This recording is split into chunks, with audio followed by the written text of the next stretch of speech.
Hi everyone, this is Tom from Learn Music with Tom, the place to announce your musicianhood, and here's a quick one for you. Waiting for my bus to come, and just thought I'd share this little pentatonic secret with you, which is obviously not a secret once you see it, as with many things in life. So here we go. You're probably familiar with this first pentatonic shape that most people learn when they start out playing pentatonics. I started it on the 3rd fret here on the E string, which is a G. So we play 1, 4 on the E string, 1, 3, 1, 3, 1, 3 on the A, D, and G string, and 1, 4 and 1, 4 on the B and E string. It's pretty loud here, I hope you can get this. So this is the basic pentatonic shape, also referred to as minor pentatonic shape, but as you will see in a second, it's not only minor pentatonic, it's also major pentatonic, it's simply pentatonic, okay?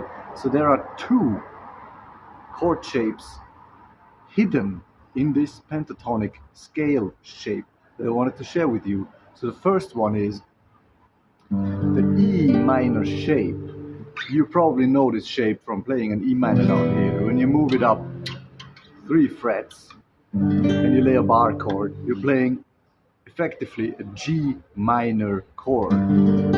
So what I want you to take away from this short lesson is that whenever you see this chord shape, whenever you play this chord shape, the first pentatonic shape here, let's call it the first shape, it applies.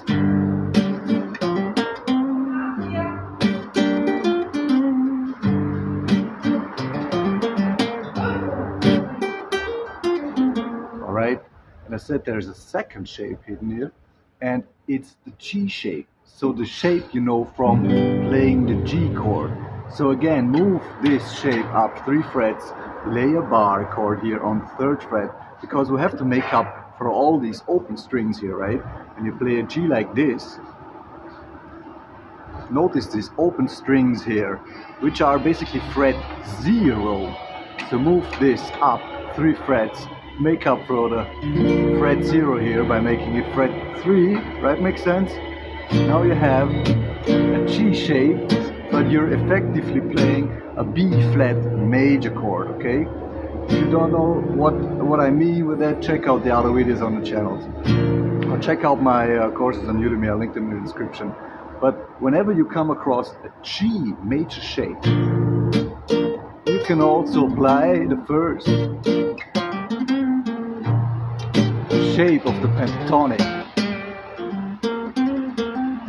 So what I will do with this is I would just have a very simple chord progression, maybe go something like this. Alright? Something we all know from many songs. And you can just play your little melody in there.